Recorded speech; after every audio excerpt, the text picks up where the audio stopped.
Good morning. मजे में हो सारे? सर्दी वर्दी थोड़ी लग रही ज़्यादा? पक्की बात? नहीं, काफ़ी सर्दी है वैसे यार। कभी ज़्यादा हो जाती है, कभी कम हो जाती है।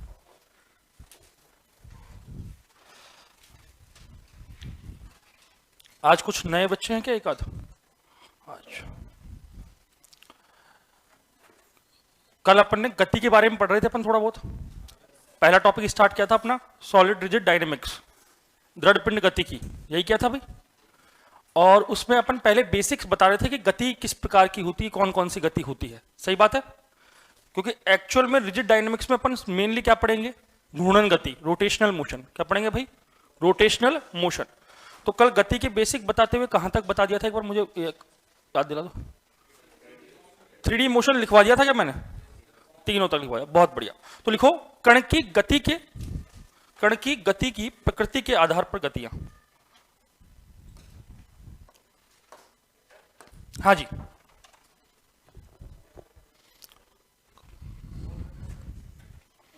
बहुत ज्यादा मोटा।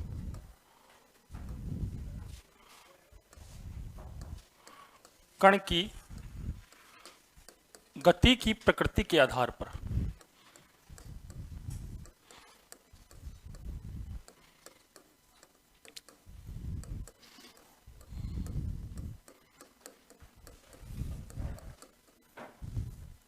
Motion on the basis of nature of motion of particle. ठीक है, मैं कल हल्का सा बता के तो गया था कि कण की गति की प्रकृति के आधार पर गतियां कितने प्रकार की होती हैं? 3 प्रकार की होती है। कितने प्रकार की होती है भाई?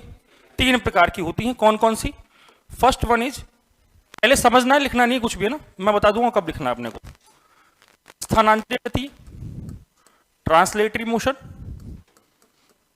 सेकंड वन इज घूर्णन गति, रोटेशनल मोशन।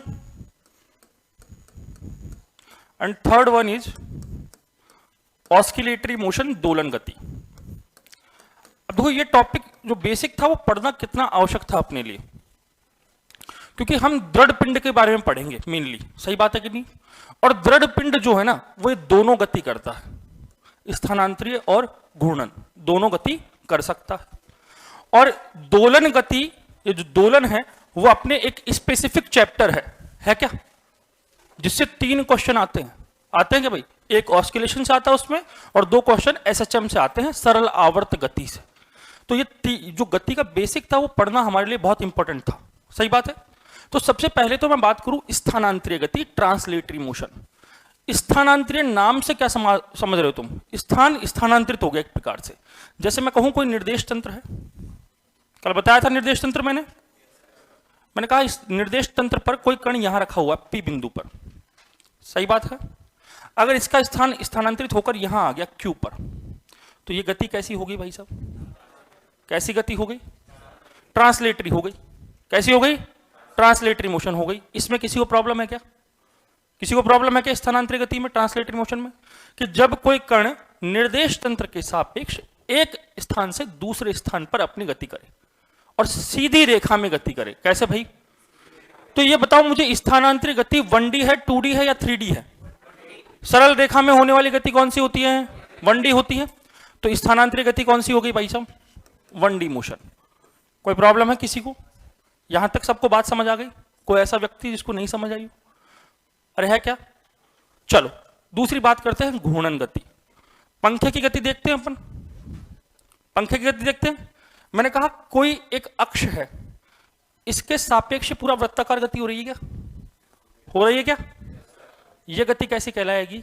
घूर्णन गति। कैसी कहलाएगी भाई साहब? घूर्णन गति। किसी अक्ष के चारों ओर। कोई दिक्कत है क्या?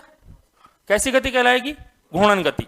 ठीक है, जैसे मैं कह दूं एक मैंने पोल बना दिया, ठीक है, इस पोल के चारों ओर एक चक्री लगा दी। क्या लगा दी भाई साहब? चक्री। वो चक्री यूं गोल गोल गोल गोल गोल गोल घूम रही है। कैसी गति कर रही है भाई साहब?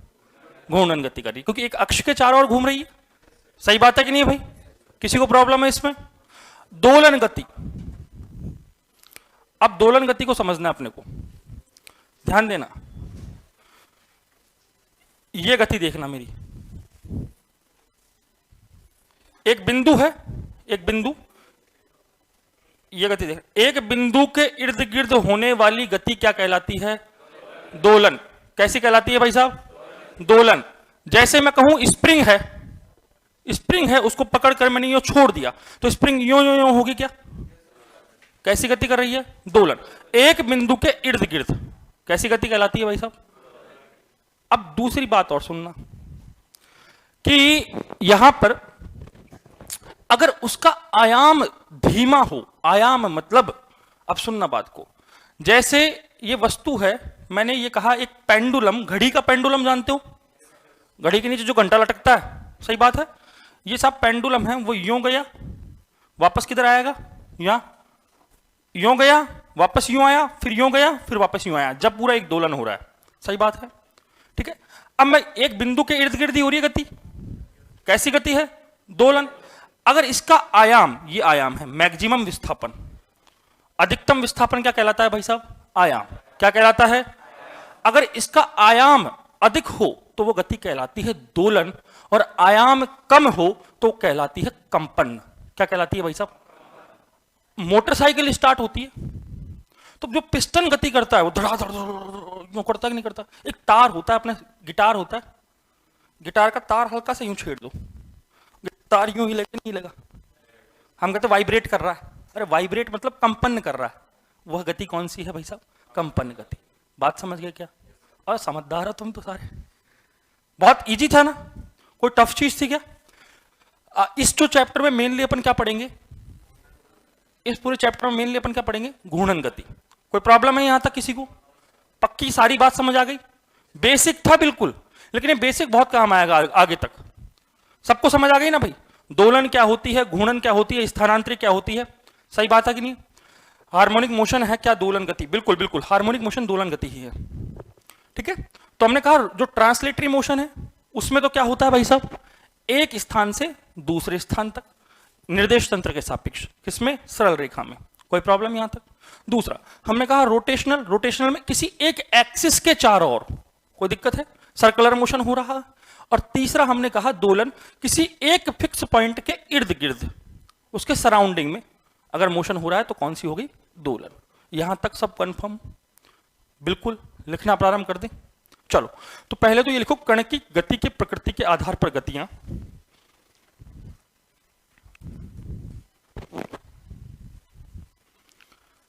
कण की गति के, अच्छा, जब तक अपन फिजिक्स को अपने हाथों से, हाव भाव से, आसपास से नहीं समझेंगे ना, तब तक नहीं समझ सकते चीजों को। क्या है कि प्रैक्टिकल करके समझ पाओगे फिजिक्स को। बहुत लंबा समय हो गया छूटे हुए।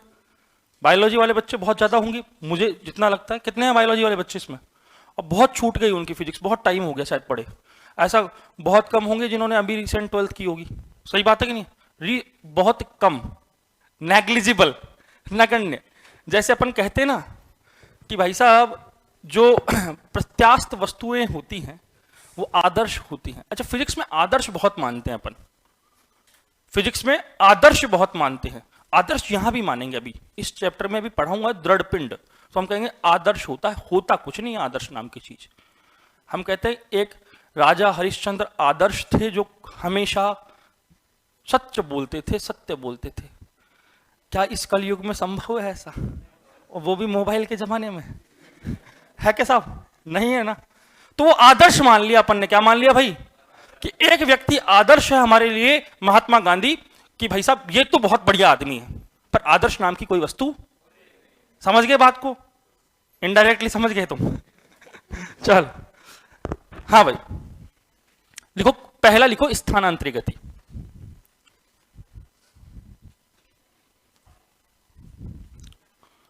लिखना स्थानांतरित गति।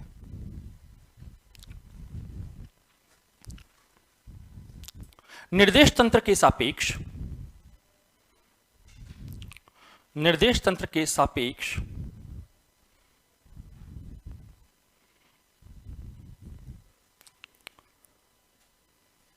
एक स्थान से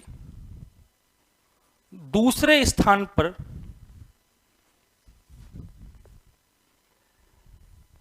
कण की सरल रेखीय गति, कण की सरल रेखीय गति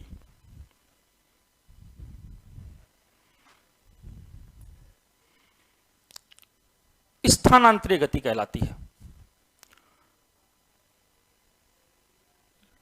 linear motion of a particle from one point to another point relative to frame of reference is called translatory motion. ठीक है, एग्जाम्पल लिखो, सीधे रोड पर कार की गति। बताओ सीधे रोड पर कार की गति सरल रेखीय गति है कि नहीं, एक स्थान से दूसरे स्थान पर हुई कि नहीं हुई, बस।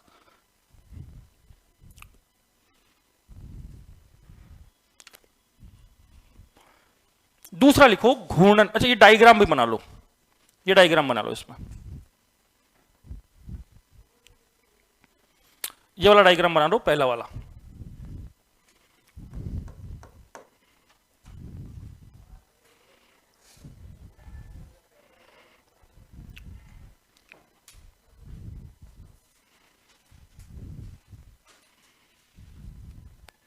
यहां तक कोई प्रॉब्लम है? आगे इंग्लिश में धीरे बोले, वापस बोल देते। Linear motion of a particle from one point to another point relative to frame of reference is called translatory motion. Second one is rotational motion, घूर्णन गति। Second one is rotational motion, घूर्णन गति। लिखना,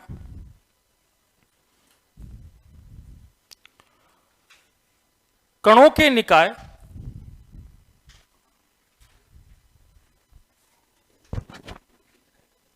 हाँ सबको दिख रहा है, ये सबको दिख रहा है ना वहां दूर तक, कि बोर्ड ये घुमाया जाए, दिख जाएगा ना, हाँ सबको दिख जाए। कणों के निकाय की एक अक्ष के परितः, एक अक्ष के परितः, परितः मतलब चारों ओर है ना, एक अक्ष के परितः, परितः, परितः का अर्थ क्या होता है भाई साहब, चारों ओर होने वाली वृत्ताकार गति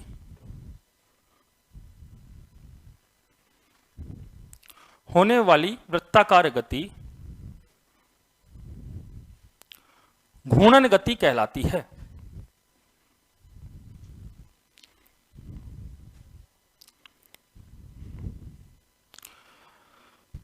circular motion of a system of particle around any axis is called rotational motion. Example, चलते हुए पंखे की गति, चलते हुए पंखे की गति।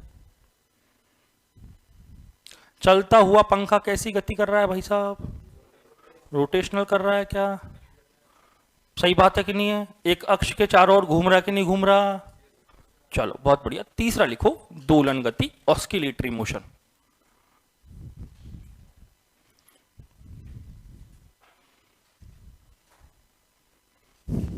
अभी तक सही है, कल तो बहुत गर्मी लग गई थी। किसी कण की एक निश्चित बिंदु के,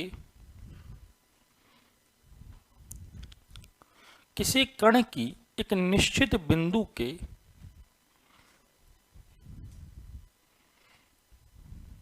इर्द गिर्द, इधर उधर, इर्द गिर्द समझते हो ना, इधर उधर होने वाली गति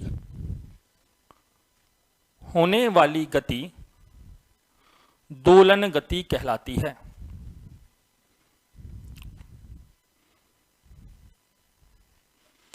इर्द गिर्द होने वाली गति दोलन गति कहलाती है। यहां तक कोई प्रॉब्लम? एग्जाम्पल लिख लो, लोलक घड़ी के पेंडुलम की गति, लोलक घड़ी के पेंडुलम की गति।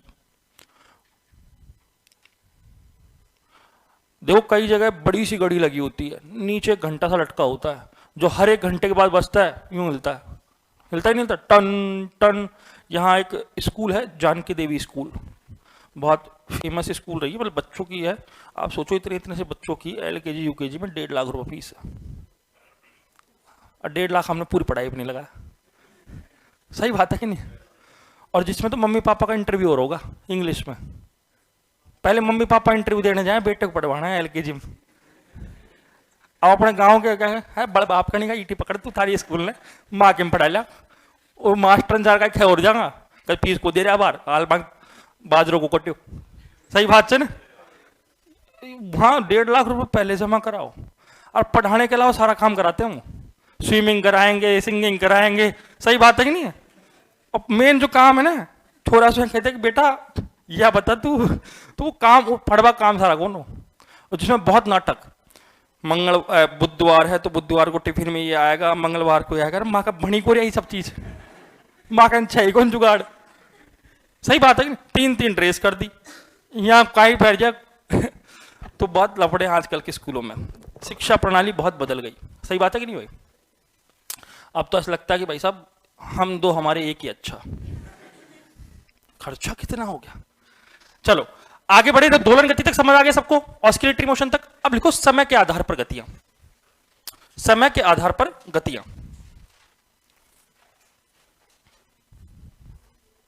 समय के आधार पर गतियां।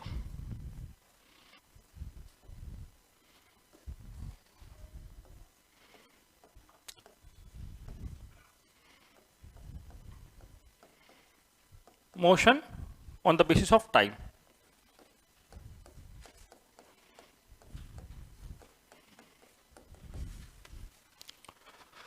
There are 2 types of motion on the basis of time. First one is periodic motion and second one is non-periodic motion.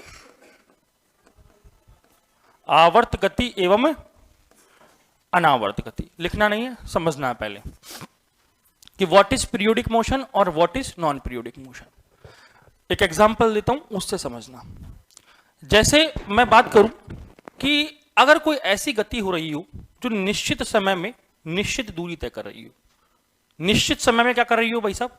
निश्चित दूरी तय कर रही हो।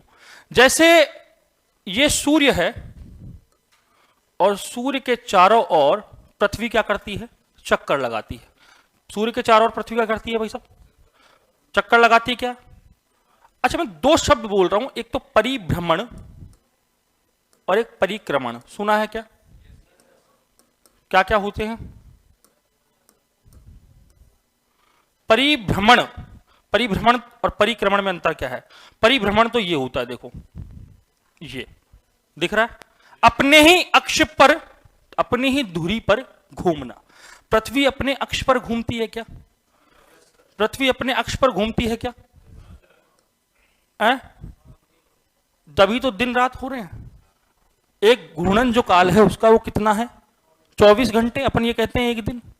और परिक्रमण क्या होता है? ये लो साहब, ये परिक्रमण होता है। बीच में हवन कुंड है, ये चक्कर लगाना, वो 7 चक्कर लगाते हो ना, वो परिक्रमा। अरे लगाते हैं ना, 11 की परिक्रमा लगा बसा लिया, गिरिराज जी की परिक्रमा लगाऊंगा, वो परिक्रमण। कि किसी एक बिंदु के अक्ष के चारों ओर क्या कर रहे हैं अपन? चक्कर लगा रहे हैं। यहां पृथ्वी सूर्य के चारों ओर चक्कर लगाती नहीं लगाती? लगाती है। तो उसका जो परिक्रमण काल है वो कितना है? 1 वर्ष, सौर वर्ष, यही कहते हैं अपन। अरे कहते हैं क्या? तो ध्यान देना, अब मैं बात कर रहा हूं आवर्त गति की।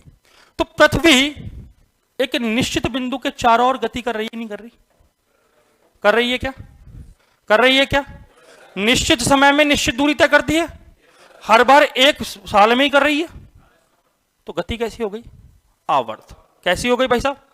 मतलब उस गति के दौरान उसकी चाल क्या होनी चाहिए? नियत। चाल क्या होनी चाहिए भाई साहब? नियत। या मैं कहूं, अभी मैंने सरल लोलक का एक एग्जाम्पल दिया था कि पेंडुलम है, इस प्रकार से गति कर रहा। सही बात है क्या? अगर वो निश्चित समय में यूं जाकर, यूं आकर, यूं जाकर और यूं, ये एक दोलन हो गया। अब अगले दोलन में भी उतना ही समय ले तो गति कैसी हो गई भाई साहब? आवर्त। सबको समझ आ गई बात?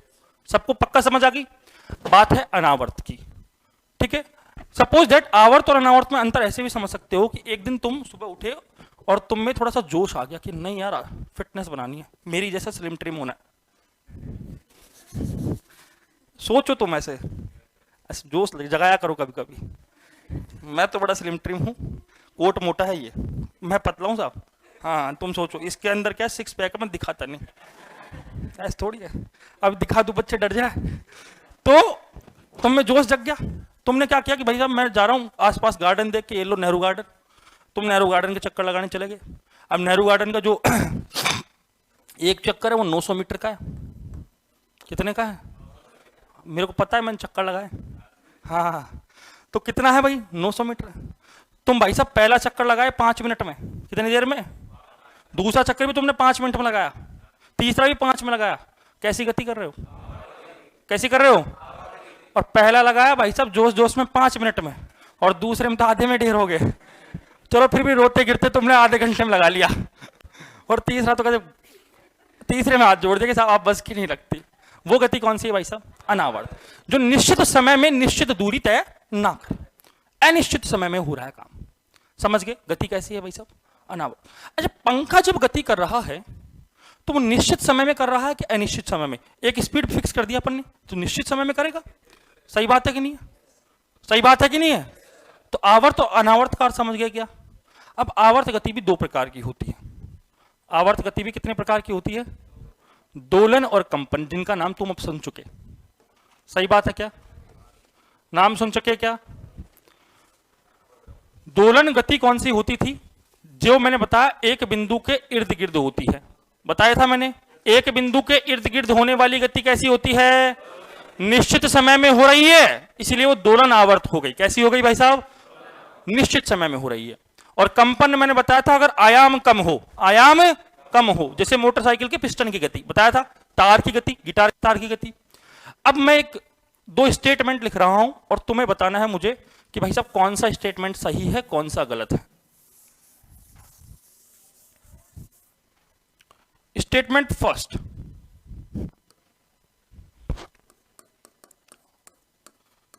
सभी दोलन गति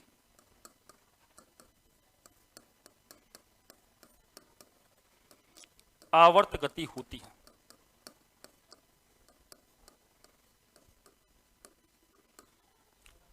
और स्टेटमेंट सेकंड, सभी आवर्त गति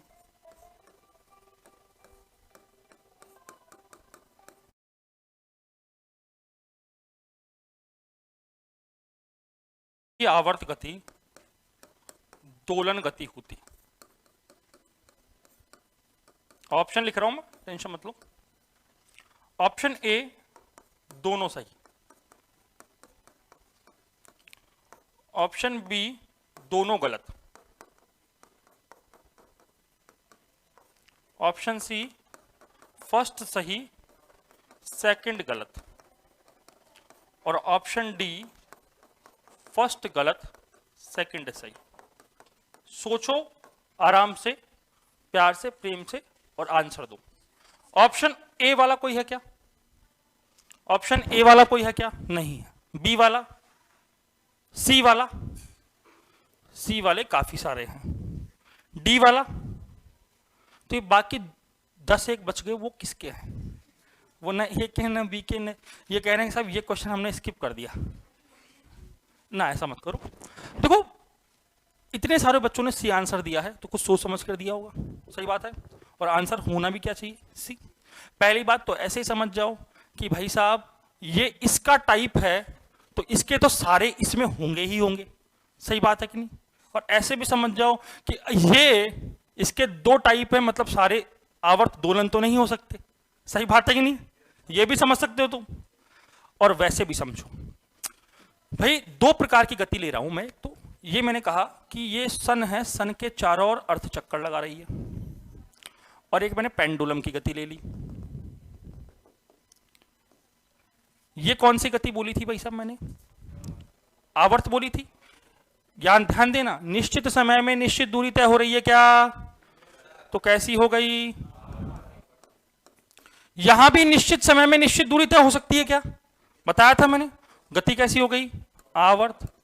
क्या ये दोलन भी है क्या, एक बिंदु के इर्द गिर्द, सही बात है, ये दोलन भी है।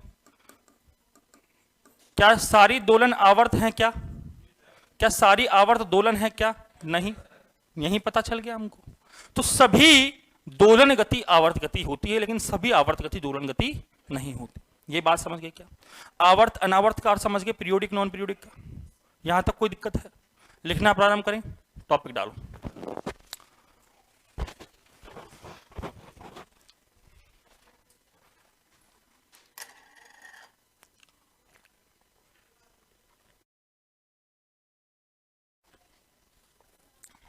समय के आधार पर गतियां, पहली आवर्त गति।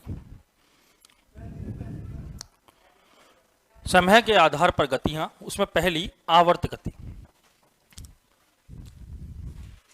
ऐसी गति जिसमें कण, ऐसी गति जिसमें कण निश्चित समय अंतराल में निश्चित दूरी तय करता हूं। ऐसी गति जिसमें कण निश्चित समय अंतराल में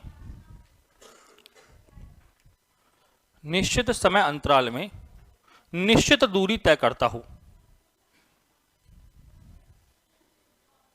आवर्त गति कहलाती है।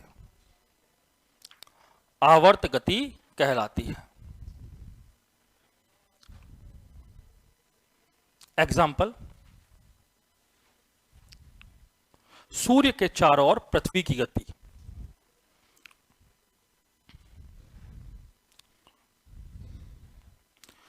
That motion in which particle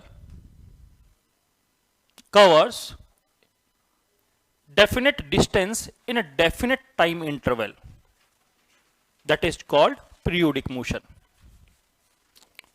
example, सूर्य के चारों ओर पृथ्वी की गति, नाभिक के चारों ओर इलेक्ट्रॉन की गति। अच्छा, नाभिक के चारों ओर इलेक्ट्रॉन की गति भी कैसी होगी? आवर्त, क्योंकि इलेक्ट्रॉन की एक फिक्स कक्षीय चाल होती है। अरे होती कि नहीं होती? बोहर मॉडल पढ़ा था, बहुत इंपॉर्टेंट है। 2 क्वेश्चन आएंगे बोहर मॉडल से। कितने क्वेश्चन आएंगे भाई? 2 क्वेश्चन आएंगे। 18 का पेपर उठा के देख लेना, 16 का उठा के देख लेना। बोहर मॉडल बहुत इंपॉर्टेंट है। बोहर मॉडल और सतत स्पेक्ट्रम बहुत इंपॉर्टेंट है। दोनों मिलाकर 4 क्वेश्चन देते हैं अपने को, बहुत इजी क्वेश्चन आते हैं। न्यूमेरिकल आते हैं वैसे तो, पर कैसे देंगे? बहामर श्रेणी की अधिकतम तरंग दैर्घ्य क्या होगी, ऐसा इजी क्वेश्चन। सबको फॉर्मूला रटा पड़ा होता है। रटा हुआ है क्या? कहीं कितनों को याद है? हाँ सर, एक तो बोला हाँ सर। अच्छा, बोहर मॉडल तो याद होगा? याद है क्या? क्या है? राम जाना कहते पढ़ा होगा, जब याद हो जाओ। अब बाहर कोल का है भी, अब बाहर सब सपा चट से। सही बात है ना? कोई बात नहीं। दूसरा लिखो इसमें, मतलब एग्जाम्पल ही लिखना भी। एक और लिखना, सरल लोलक के पेंडुलम की गति, motion of pendulum of simple.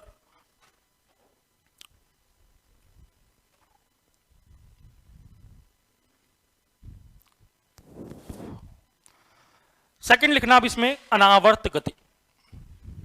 अनावर्त गति,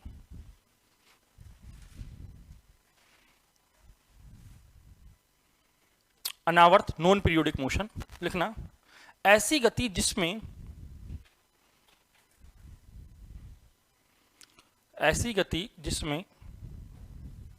कण असमान समय में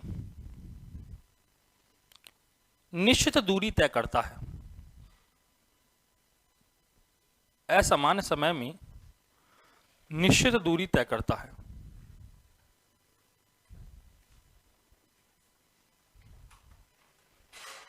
अनावर्त गति कहलाती है।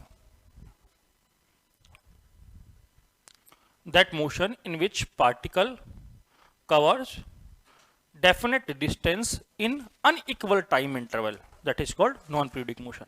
Example लिख लो, वृत्ताकार मैदान के चारों ओर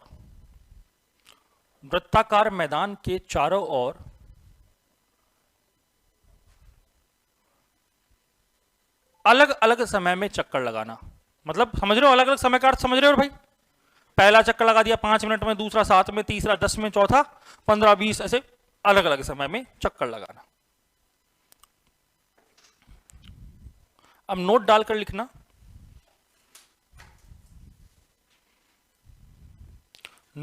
लिखना, सभी दोलन गतियां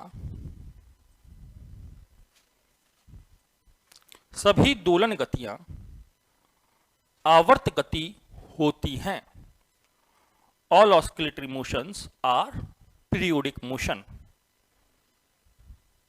परंतु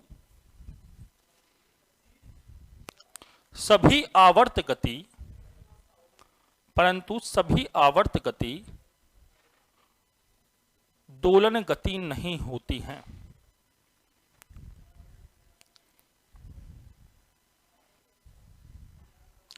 सभी आवर्त गति दोलन गति नहीं होती हैं। अब यहां पर ए पॉइंट लिखना, ए दोलन गति।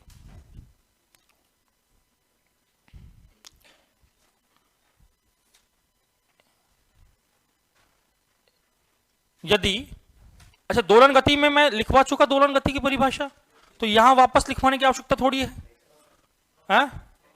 तो ए, जो ए पॉइंट डाल के लिख रहे हो उसमें दोलन एवं कंपन दोनों लिख लो, दोलन एवं कंपन, दोलन एवं कंपन गति है ना जो लिख रहे हो उसमें, दोलन एवं कंपन गति।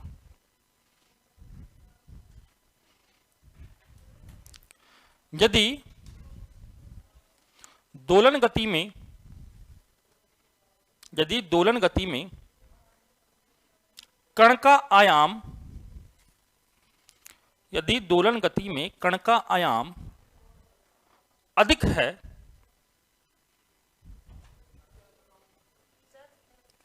यदि कण दोलन गति में कण का आयाम अधिक है तो वह दोलन गति, तो वह दोलन गति तथा कण का आयाम कम है, कण का आयाम कम है तो वह कंपन गति कहलाएगी, तो वह कंपन गति कहलाएगी। ये मैं समझा चुका ना भाई सबको, सबको समझ आ गया कि कंपन और दोलन का क्या केस है। अपन ने क्या कहा था, अगर आराम से हो रहा है एक बिंदु के इर्द गिर्द तो कौन सी है, दोलन, आयाम भी क्या है, अधिक है कि नहीं, आयाम अधिक, और ये गति कौन सी है भाई साहब, कंपन। एक बिंदु के इर्द गिर्द ही हो रही है लेकिन आयाम देखो कितना सा है, सही बात है कि नहीं, तो आयाम कम है तो गति कैसी है भाई साहब, क्योंकि आयाम कम होगा तो आवृत्ति क्या होगी, ज्यादा होगी, आवृत्ति क्या होगी उसकी, ज्यादा होगी। दोहरान बार बार हो रहा है क्या, दोहरान बार बार हो रहा है तो गति कौन सी होगी भाई साहब, वो कंपन। ये केस सबको समझ आ गया क्या, गति के ये प्रकार सबको समझ आ गया क्या। अब गति के काफी सारे और प्रकार हैं लेकिन उनकी चर्चाएं अपन नहीं करेंगे, क्यों, क्योंकि हमारे जो काम का बेसिक था वो ये था। अब वैसे और भी हम लिख सकते हैं अन्य गतियों में कि सब वृत्ताकार गति, प्रक्षेप्य गति, यादृच्छिक गति, सही बात है कि नहीं, पर हमको उनसे मतलब है क्या, नहीं, हम केवल वो बेसिक पढ़ रहे थे जो हमारे इस पूरे सिलेबस में काम आएगा, सही बात है, कोई प्रॉब्लम है यहां तक। अब लिखो टॉपिक दृढ़ पिंड।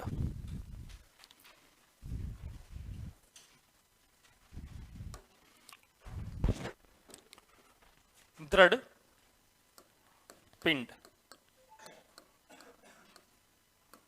Rigid body.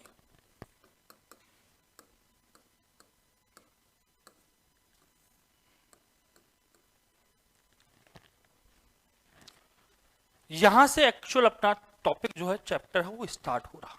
अब तक तो अपन ने उस चैप्टर का क्या पढ़ा है भाई साहब, बेसिक, जो कि हमारे सिलेबस में नहीं था लेकिन बहुत आवश्यक था, सही बात है कि नहीं। ये एक्चुअल में तो अपन जो अपनी सरल रेखा में गति, जब अपन गति स्टार्ट करते हैं जो कि अपने सिलेबस में नहीं है, अपन 11th पढ़ते थे, सबसे पहला टॉपिक क्या पढ़ते थे, फिजिकल वर्ल्ड एंड मेजरमेंट, भौतिक जगत मापन, सही बात है। फिर हम पढ़ते थे गति, पढ़ते थे ना सरल रेखा में गति, उसमें हम बेसिक पढ़ते थे, लेकिन ये बेसिक हमारे यहां तक जरूरी था इसीलिए अपन ने पढ़ा है। दृढ़ पिंड क्या होता है, सोचना सुनना अच्छे से। पहले तो ये सोचना कि दृढ़ पिंड, ये नाम से समझना है, दृढ़ कठोर, पिंड मतलब वस्तु, कण, सही बात है कि नहीं। दृढ़ पिंड वो पिंड होता है, जैसे एक मैंने ये पिंड बना दिया भाई साहब, सही बात है, इसमें अगर मैं बाह्य बल लगाऊं, क्या लगाऊं भाई साहब, बाहर से बल लगाया मैंने, ये कोई वस्तु है, इस पर मैंने बाहर से बल लगाया, और जोर से, ये लो, अरे लग जाती है बावड़ो, सुबह सुबह सर्दी में ज्यादा लगती है। बताओ इसकी आकृति परिवर्तित हुई क्या, अरे हुई क्या, नहीं हो रही। तो एक ऐसा पिंड जिस पर बाह्य बल लगाने पर भी उसकी आकृति परिवर्तित ना हो, कैसा कहलाता है, गुब्बारा, फूला हुआ गुब्बारा दृढ़ पिंड है क्या, यूं दबाओगे दब जाएगा बेचारा, सही बात है कि नहीं, बोड़ा प्राणी है, दब जाता है। हाँ, दृढ़ पिंड है क्या, मेरा पेट दृढ़ पिंड है क्या? है, बहुत नहीं दबता, दब रहा है, नहीं है। क्या दृढ़ पिंड नाम की कोई चीज इस पृथ्वी में एग्जिस्ट करती है क्या? नहीं, कुछ नहीं। ऐसा कुछ है क्या भाई इसकी आकृति में परिवर्तन ना हो, बल लगाया जाए तो? अब मेरे में इतना बल नहीं है, पर अभी आकर ये भाई साहब लगा दे तो ये भाई साहब चकनाचूर हो जाए।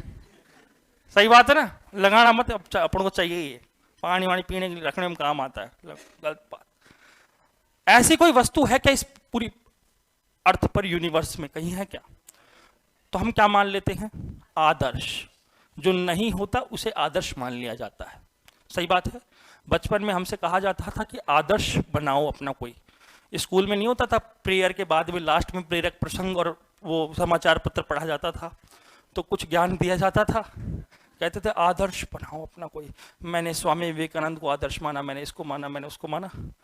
हम कहते थे हम आदर्श कैसे माने, होता ही नहीं कुछ आदर्श तो। सही बात है कि नहीं है भाई? फिजिक्स अगर तुम समझ रहे हो तो तुम ये समझ जाओ आदर्श नाम की कोई चीज नहीं होती। इस पूरे यूनिवर्स में आदर्श कुछ नहीं होता, बस मान लिया जाता है कि माना एक आदर्श था जिसके मम्मी पापा का नाम XY था भाई आदर्श। ठीक है। तो दृढ़ पिंड नाम की कोई वस्तु नहीं होती है। दृढ़ पिंड क्या होता है कि वह पिंड जिस पर बाह्य बल लगाया जाए तो उसके आकार में कोई परिवर्तन ना हो। मतलब कि उसके जो कण हैं, कई सारे कणों से मिलकर बना। अच्छा, जो टेबल बनी है इसमें लकड़ी के छोटे छोटे बुरादे होंगे, इनके मध्य कौन सा बल लगाया बताओ?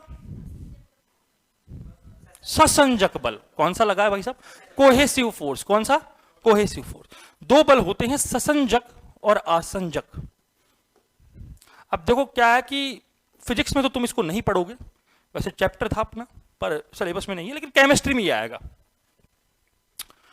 ससंजक और आसंजक। ससंजक मतलब समान अणुओं के मध्य, समान पदार्थ के अणुओं के मध्य आकर्षण हो। लकड़ी के छोटे कण मिल गए, एक टेबल बना दी। मिट्टी के छोटे कण मिल गए, एक ईंट बना दी। पानी की छोटी बूंदें मिल गई, बड़ी बूंद बना दी। कौन सा बल हो गया?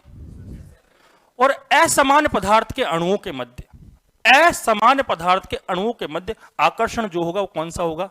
आसंजक। जैसे मैं कहूं ब्लैक बोर्ड होता है, उस पर चौक से लिखते हैं अपन, व्हाइट बोर्ड पर मार्कर से लिखते हैं, ब्लैक बोर्ड ही आ जाता पता नहीं क्यों। अब व्हाइट बोर्ड और व्हाइट बोर्ड में डिजिटल हो गया, इस पे क्या व्हाइट बोर्ड पर मार्कर से लिखते हैं, मार्कर की इंक जो है वो अलग पदार्थ। सही बात है। बोर्ड जो है वो अलग पदार्थ। दोनों चिपक कैसे गए, उसको लिखा कैसे गया? ये पेन से तुम कॉपी में लिख रहे हो, किसकी वजह से लिख रहे हो भाई साहब? आसंजक बल। सही बात है कि नहीं? आज दीवार पर पेंट चिपक जाता है, किसकी वजह से? आसंजक। तो ये प्रकृति में जो वस्तुएं इतनी बनी है, इतना सब कुछ किया है, किन बलों की वजह से किया है? ससंजक आसंजक। सही बात है कि नहीं? ये पेन बन जाता क्या बिना ससंजक के? ससंजक बल नहीं होता तो भाई साहब प्लास्टिक के छोटे छोटे कण मिलकर ऐसी आकृति कैसे बनाते? सही बात है कि नहीं भाई साहब? तो ससंजक बल, आसंजक बल। अच्छा, फिर मैं कह रहा था कि आकार में परिवर्तन नहीं हुआ तो इसके छोटे छोटे कण जो है, कण तो होंगे भाई साहब कोई पिंड में, ऐसा तो नहीं है कि भाई बिना कण के बन गया। सही बात है कि नहीं? छोटे छोटे कण होते हैं, एक पदार्थ है इसमें कई सारे कण होंगे, होंगे कि नहीं होंगे? ऐसे अब इतने नहीं बनाऊंगा मैं, बस इतने खूब है, ज्यादा बना दे क्या मतलब। इन कणों के मध्य हल्की सी कोई ना कोई दूरी होगी। सही बात है कि नहीं? जिससे कहते हैं अंतराणविक स्थान। क्या बोलते हैं भाई साहब? अंतराणविक स्थान। अणुओं के मध्य रिक्त स्थान, अणुओं के मध्य की दूरी, इसको अंतरकणीय दूरी भी कहते हैं। क्या कहते हैं? तो बाह्य बल लगाने पर अगर अंतरकणीय दूरी अपरिवर्तित रहे तो पिंड कैसा है? दृढ़ पिंड। मतलब अगर कणों के बीच की दूरी घटती तो दब जाता अगला, बल लगाने पर बढ़ती तो बढ़ जाता अगला। वो तो वही है, न दब रहा, न घट रहा, न बढ़ रहा। सही बात है। आकार में कोई परिवर्तन हुआ क्या? तो अंतरकणीय दूरी क्या हो गई भाई साहब? समान रह गई। ये बात सबको समझ आ गई क्या? दो तीन चीज और सुननी है इसमें। भाई दृढ़ पिंड एक कणों का निकाय होता है, कणों का निकाय होता है। अब ये निकाय क्या होता है?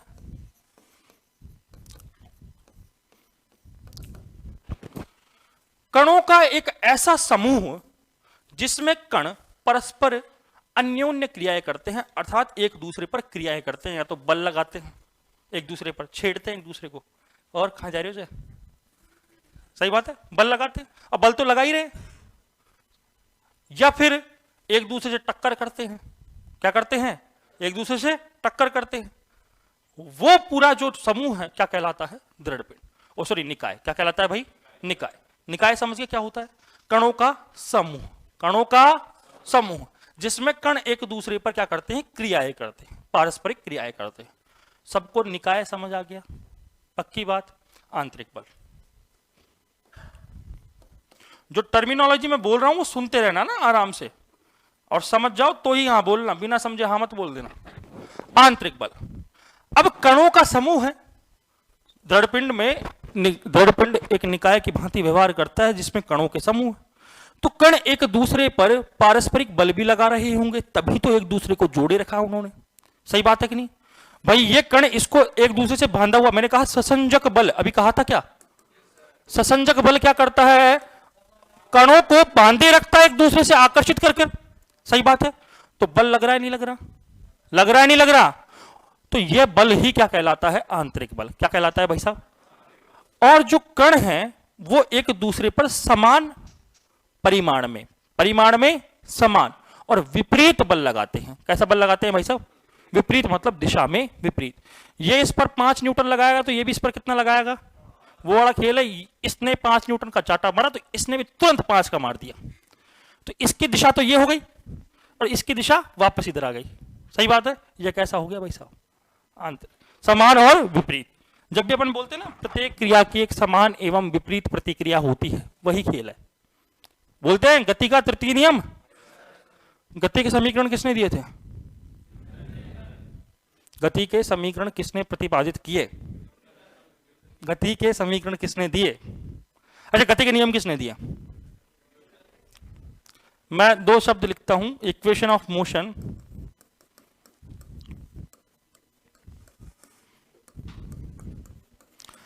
और लॉज ऑफ मोशन। जल्दी जल्दी बताना। गति के समीकरण इक्वेशन ऑफ मोशन किसने दिए और गति के नियम लॉज ऑफ मोशन किसने दिए? नियम तो न्यूटन है, ये तो कन्फर्म है, क्योंकि साहब वो चैप्टर का नाम ही एनएलएम है, न्यूटन के गति के नियम। सही बात है कि नहीं है? ये तो सबको कन्फर्म है, न्यूटन ने दिए। किसने दिए? सबको कन्फर्म है। तो ये किसने दिए ये बताओ। इतनी देर से मैंने जब केवल गति का समीकरण बोला ना, जब सबने न्यूटन, अरे कन्फर्म है साहब। इतनी देर से तो किसने दिया? गैलीलियो ने दिए। आइंस्टीन पैदा ही कौन, जो टाइम पेट में सुई दे दियो के हम तो यार है। आइंस्टीन को कहा भी कौन सा बेचारा उठे? आइंस्टीन कहाँ भी पाछा आया? 1900 से पहले पुड़चो न्यूटन, 1900 बाद कुड़ायो आइंस्टीन। सही बात है। आइंस्टीन के जीवन में सबसे बड़ी जो वो रही, तो उसने सारा काम जो किया वो मैक्स प्लांक के आधार पर किया है। किस पर? मैक्स प्लांक की गति। और न्यूटन ने गैलीलियो और केपलर को जो उन्होंने जो नियम दिए थे उनको फॉलो करते हुए दिया है। देखो पहले और अब में बहुत अंतर है। पहले क्या होता था कि संचार वंचार नहीं होता था, इतने किताबें लिखी जाती थी, कोई भी नियम प्रतिपादित किया जाता था तो बहुत समय लगता था किताब, फिर वो किताब फैलने में, इतनी मार्केटिंग नहीं थी ना। तो पहले क्या होता था, जैसे एक वैज्ञानिक ने कोई नई खोज की तो पहले ऐसे कंपटीशन भाव नहीं था, तो ये क्या करता था, अपनी खोज के बारे में दूसरे वैज्ञानिकों के पास अपने पत्र भेजा करता था। ठीक है, तो फिर उनसे राय लिए करते थे वो। तो जैसे मैंने कोई नई चीज बना रहा हूं मैं, पर मुझसे सही हो नहीं पा रहा, लेकिन मैंने चीजें भेजी इसको, तो ये उस पर काम करेगा, ये उस पर काम करेगा, तो क्या पता नई चीज खोज दे। ऐसा न्यूटन के साथ बहुत हुआ। केपलर का तृतीय नियम है, उसके आधार पर उसने गुरुत्वाकर्षण दे दिया। क्या दे दिया भाई साहब? और न्यूटन की खोज जो सबसे बड़ी है वो क्या है? गुरुत्वाकर्षण। हम आज भी ये पढ़ते हैं साहब, एप्पल, वो सुबह सुबह गया था लोटा लेके, पेड़ के नीचे बैठ गया, एप्पल गिरा। सही बात है कि नहीं है? और क्या क्यों गया था वो पेड़ के नीचे? हम जैसे क्या होते, उठा खा जाते। वो अगला सोचा कि क्या चक्कर है भाई साहब। अब ये देखो बेवकूफ आदमी कभी कभी ऐसे कहते हैं कि उसके ऊपर एप्पल गिरा तो सोचा, अरे भाई साहब बचपन से पैदा हुआ तब नहीं देख रहा था क्या चीजें नीचे गिर रही हैं। सब कुछ नीचे गिरता, बचपन से तो देख रहा होगा करीब। और गैलीलियो ने इनर्शिया के बारे में बताया। गैलीलियो ने किसके बारे में बताया भाई साहब? जड़त्व के बारे में। जड़त्व जब आया तभी तो गति का प्रथम नियम आया। किसने दिया? न्यूटन ने। बताओ, देखो न्यूटन बेचारा, आटा किसी ने ओसना, आटो लगा रोटी बेल दियो, जब शक रीजी ना आदि तो तुरंत आ और घी लगा और खागो। कौन? न्यूटन। सही बात है कि नहीं? तो न्यूटन ने दिए थे किस गति के नियम, और आइंस्टीन ने क्या दिया, सॉरी गैलीलियो ने क्या दिए थे, गति के समीकरण। ठीक है, तो हमने कहा भाई आंतरिक बल हम समझ गए। ठीक है, एक चीज है बाह्य बल। क्या है भाई? बाह्य बल, एक्सटर्नल फोर्स। एक्सटर्नल फोर्स तो गति के नियमों से ही परिभाषित होता है। गति का प्रथम नियम क्या कहता है कि यदि कोई वस्तु स्थिर है तो स्थिर रहेगी, गतिशील है तो गति में रहेगी, जब तक उस पर कोई बाह्य बल ना लगे। गति का प्रथम नियम है कि if F external is equals to 0 then v is equals to constant. ठीक है, ये गणितीय रूप है, तुमने नहीं देखा होगा, अपने बचपन में गणितीय रूप नहीं पढ़े, हमने तो थ्योरी पढ़ी है कि सब बाह्य बल लगा तो लगा। ठीक है, ये गणितीय रूप है उसका कि if F external is equals to 0 then v will be constant. यानी अगर बाह्य बल क्या हो गया भाई साहब? शून्य। बाह्य बल नहीं लग रहा तो वेग क्या रहेगा? नियत। नियत रहेगा, नियत का अर्थ जो पहले था बाद में भी वही रहेगा। पहले 0 था तो बाद में भी क्या रहेगा? मतलब वस्तु विराम अवस्था में तो किस में रहेगी? पहले 5 था तो अब भी कितना रहेगा? और जो वेग है वो सदिश राशि होती है, निश्चित दिशा होती है, मतलब उसकी दिशा भी परिवर्तित नहीं होनी चाहिए। नियत होने का अर्थ तो यही है, मतलब अगर एक समान वेग से गतिशील है तो उसी वेग से उसी दिशा में गतिशील है कि नहीं है। तो अब यहां से बल की परिभाषा आती है। तो बाह्य बल वह बल होता है, एक ऐसा कारक होता है जो किसी वस्तु की स्थिति, ये देखो यहां रखा हुआ है, इसको उठा के मैंने यहां रख दिया, बल लगा के तो रखा होगा। अवस्था, यह भी विराम में है, इसको नहीं फेंकेंगे, ये विराम में है, इसको मैंने गतिशील कर दिया। थोड़ा सा तो वही हुआ गतिशील, अवस्था परिवर्तित हुई, दिशा भी परिवर्तित हो सकती है और चाल भी। क्रिकेट खेलते अपन, बॉल आई, अपन ने शॉट मारा, सही बात है, जोर से मार दिया, मेरे जैसा जोर से मारता तुम्हें पता है, जो जोर से मारा अपन ने, बॉल यूं आई, मैंने यूं मारा, दिशा परिवर्तित हुई क्या? गति भी परिवर्तित हो गई होगी। मैंने मारा तो तेज चली गई, इसने मारा तो धीरे चली गई, सही बात है ना भाई साहब? तो दिशा, गति, स्थिति, अवस्था को परिवर्तित कर सकता हूं, कर दे हमेशा गारंटी नहीं है। करा क्या? नहीं करा ना, तो कर सकता हूं, वो क्या कहलाता है? बाह्य बल। ये दृढ़ पिंड का बेसिक समझ आ गया। अब सुनना मेरी बात को, मैं लिखवाऊंगा बिल्कुल लास्ट में, जब पहले एक बार पूरा टॉपिक समझ आ जाए दृढ़ पिंड क्या होता है, क्योंकि बिल्कुल 5 लाइन की थ्योरी है, सही बात है कि नहीं? तो पहले चीजों को समझना जरूरी है। हाँ भाई, अब सुनना कि दृढ़ पिंड गति कैसी करता है। दृढ़ पिंड गति कैसी करता है? तो कोई भी दृढ़ पिंड 2 प्रकार की गति कर सकता है, एक तो स्थानांतरीय और एक घूर्णन। कौन कौन सी? स्थानांतरीय और घूर्णन। कि सर कैसे, ये बताओ।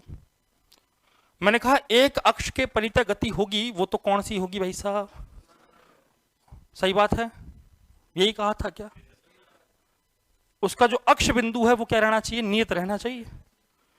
अब मान लो मैंने एक वो छोटा वो गेम होता है ना, क्या होता है इसमें, एक ऐसे टेबल सी रखी रहती है, बीच में छोटा सा नेट रखा होता है, वो छोटा छोटा टुक टुक टुक टुक करते हैं, वो टेबल टेनिस, टीटी। तो टेबल टेनिस का बल्ला, एक क्या बोलते हैं उसको? बल्ला ही बोल लेते हैं अपन तो। टेबल टेनिस का बैट है, उस बैट को मैंने फेंका, ये टेबल टेनिस का ऐसा ही बैट होता है क्या है? इसको मैंने यूं फेंका तो बेचारा यूं घूमता घूमता घूमता आएगा ना, यूं, अरे यूं ही घूमता घूमता आएगा क्या है? ये बेचारा कभी इधर घूम जाएगा, ये कभी इधर घूम जाएगा, सही बात है कि नहीं? इस प्रकार से घूमता हुआ आएगा ना। अरे हाँ ना तो बोलो, कौन सी गति कर रहा है ये? आज करा घूर्णन, कल के दायित्व का घूमर घूमर सारा घूर्णन है। सोचो कि स्थानांतरित कर रहा है कि घूर्णन कर रहा है, और मैं कह दूं दोनों ही कर रहा है, तो कैसे कर रहा है?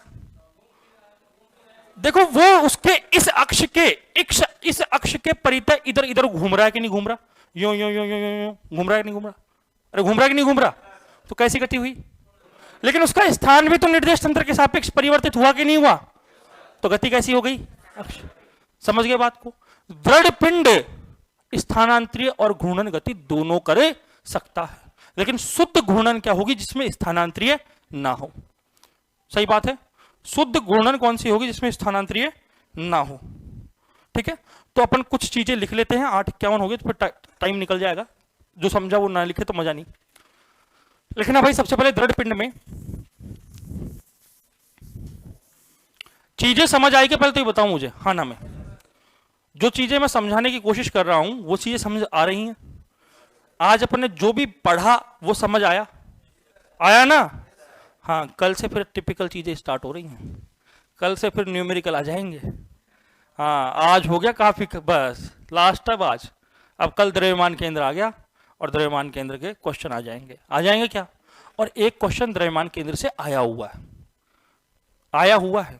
देखो, द्रव्यमान केंद्र वैसे अपने सिलेबस में स्पेसिफाई नहीं किया। लैब असिस्टेंट का सबसे बड़ी खास बात क्या थी, मैंने जो अब तक देखी, कि एलए चाहे 2016 हुआ हो चाहे 2018, ठीक है, दोनों में सबसे बड़ी खास बात यह रही कि जो सिलेबस में स्पेसिफाई किए टॉपिक, जैसे मैं कहूं धारा विद्युतिकी, एक एग्जांपल लेके देखता हूं कि धारा विद्युतिकी में केवल उन्होंने 4 टॉपिक दिए हैं। एक तो किरचॉफ के नियम, एक व्हीटस्टोन ब्रिज, एक मीटर सेतु और एक विभव मापी। 4 टॉपिक दिए। कितने टॉपिक दिए भाई? तो एक्चुअल में क्या धारा विद्युतिकी में ये 4 ही टॉपिक है क्या? नहीं, बहुत सारे टॉपिक है। सबसे पहले तो धारा क्या होती है, अपवावेग क्या होता है, सही बात है, धारा घनत्व क्या होता है, इनमें संबंध क्या होते हैं। उसके बाद अपन पढ़ते हैं ओम का नियम क्या होता है, प्रतिरोध क्या होता है, कार्बन प्रतिरोध क्या होता है। ये सब पढ़ते हैं कि नहीं पढ़ते? अरे पढ़ते हैं क्या? ये सब टॉपिक सिलेबस में है क्या? आज तक आए भी नहीं वो अभी तक। ये हमेशा रहा है लैब स्टैंड में कि टॉपिक जो चैप्टर है उसमें जो टॉपिक स्पेसिफाई किए केवल वहीं से क्वेश्चन आया। लेकिन इस चैप्टर में ऐसा हुआ कि द्रव्यमान केंद्र स्पेसिफाई नहीं था, एक बार क्वेश्चन द्रव्यमान केंद्र से आया हुआ। समझ गए बात को? इसीलिए द्रव्यमान केंद्र महत्वपूर्ण हो चुका है, क्योंकि क्वेश्चन आया हुआ है। अच्छा, अपन बताएंगे, जैसे कल द्रव्यमान केंद्र पढ़ाऊंगा मैं, तो तुम्हें बताऊंगा कि ये क्वेश्चन आया था। समझ गए? फिर हम जब पढ़ लेंगे उसके बाद में मैं कुछ क्वेश्चन करवाऊंगा जो नीट में भी आए हुए होंगे। नीट के रिसेंट के 5 साल के क्वेश्चन करेंगे अपन। रिसेंट 5 साल में जो क्वेश्चन आए ना वो अपन जरूर करेंगे। लास्ट में एक 21 साल की 20 साल की बुक आती है नीट की, जो प्रीवियस 20 साल की है ना, एक 33 साल की बात है, एक 20 साल की बात है।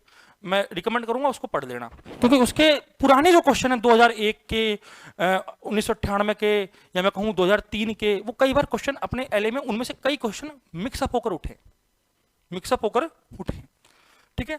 तो तुमको क्या करना है कि हम देखो पहले मानकर चल रहे हैं कि लैब असिस्टेंट मतलब नीट का पेपर दे रहा हूं मैं, ये सोचकर चलना है अपने को, क्योंकि 16 में बहुत शानदार जानदार पेपर आया था नहीं आया था, कट ऑफ यूं आ गई थी बिल्कुल।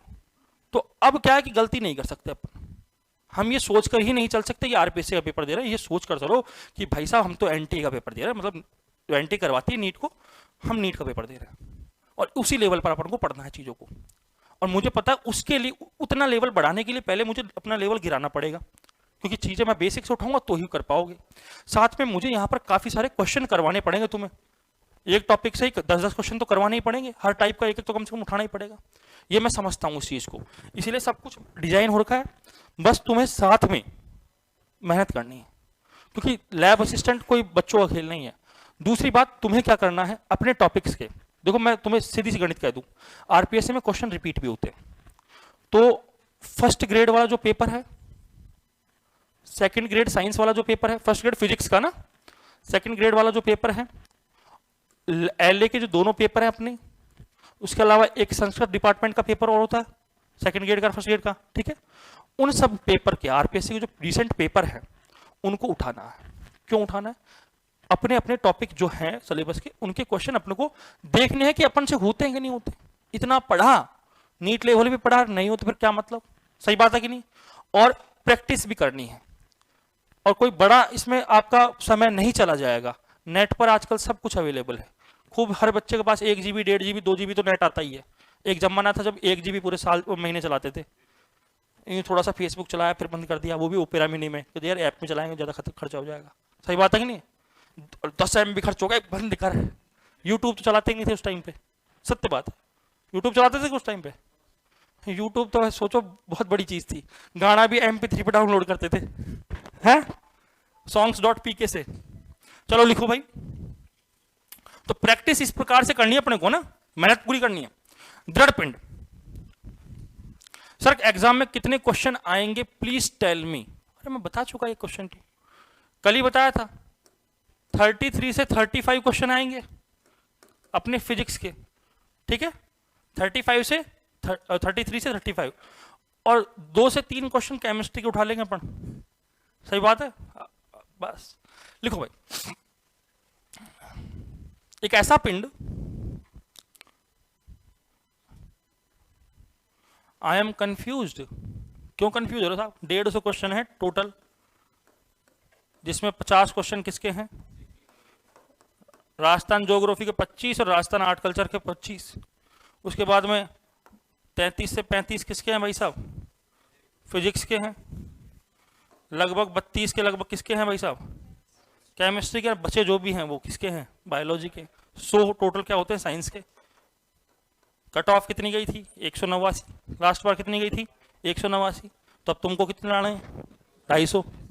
अरे जब अपन सोचेंगे ना कि 100 रुपये कमाऊं, जब जाके 10 रुपये कमा आते हैं भाई साहब। हाँ, ऐसे सोचोगे 200, तो 200 तो तुम सोच रहे हो, ऐसा होता है। और कई बार क्या ज़्यादा भी नहीं सोच जाना चाहिए कि नहीं सर मैं 300 ही लाऊंगा। वो होता है। एक बार एक पेपर मैंने दिया, तो उसकी कट ऑफ लास्ट ईयर, मतलब जब मैंने दिया था तो उससे पहले कट ऑफ गई थी 200 में से 164। तो मैं मुझे जीके नहीं आती बिल्कुल भी, मतलब जीके अपनी फेल है। तो मैं टेक्निकल बीटेक बैकग्राउंड से हूँ, तो टेक्निकल तो मैं कर दिया। 120 नंबर की टेक्निकल थी, 80 नंबर की नॉन टेक थी। तो मैंने सोचा क्या यार, अपन ने लगभग 98 नंबर का टेक्निकल सॉल्व कर लिया, और 98 नंबर से तो कुछ होना नहीं है। सही बात है कि नहीं? तब जीके अटेम्प्ट की जाए। मैंने कितनी क्वेश्चन करना चाहिए? क्या कम से कम इतने क्वेश्चन तो करें अपन कि अपने 170 नंबर हों, मतलब पूरी जीके अटेम्प्ट करो लगभग।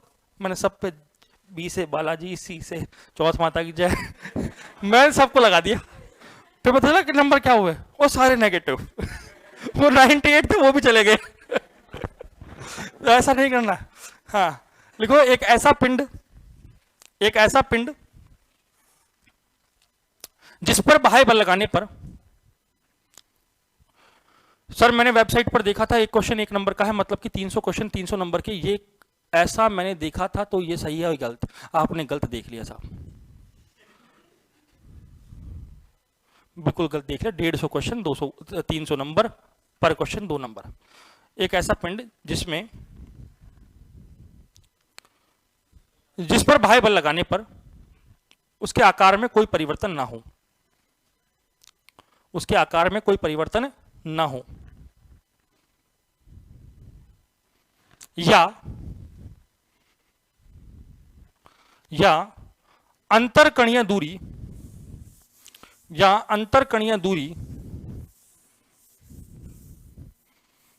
अपरिवर्तित रहे, या अंतरकणीय दूरी अपरिवर्तित रहे, दृढ़ पिंड कहलाता है।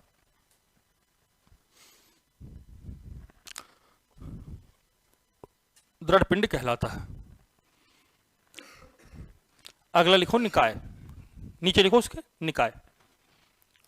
कणों का ऐसा समूह है जिसमें प्रत्येक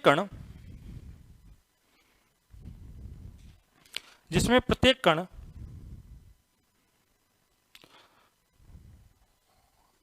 परस्पर अन्योन्य क्रियाएं करते हैं।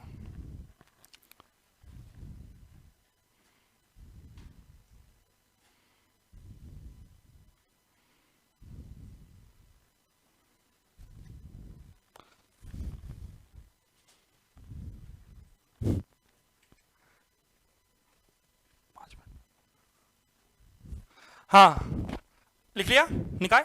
आगे लिखूं, आंतरिक बल। स्पीड लिखने में तो स्पीड बढ़ा लोगे ना। हाँ, समझने में तो मैं आराम समय दे रहा हूं तुम्हें, समझने का पूरा समय है, लिखने में तो थोड़ा स्पीड बना लो। आंतरिक बल लिखो, निकाय के कण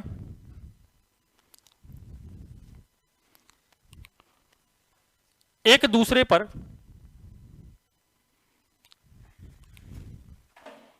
समान एवं विपरीत का अर्थ समझ गए, समान एवं विपरीत बल लगाते हैं।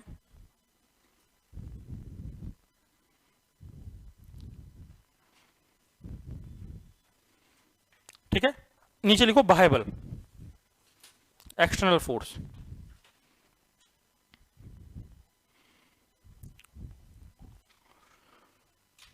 वह बल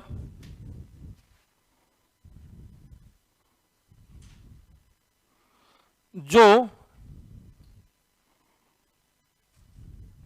निकाय की स्थिति, अवस्था, गति या दिशा को परिवर्तित कर सकता हो। That force which can change position, state, motion or direction is called external force. All the particles of system attract each other by a same and opposite force, that is called internal force. Nikai, a group of particles in which particles react on each other, that is called system. And Dradpind, a body in which if any external force acts on it, then the shape of it will not change, that is called rigid body. यहां तक सबने लिख लिया। बाह्य बल को एक ऐसा बल जो किसी निकाय की स्थिति, अवस्था, गति एवं दिशा को परिवर्तित कर सकता हो, बाह्य बल कहलाता है। समझ आ गया सबको? पक्की बात?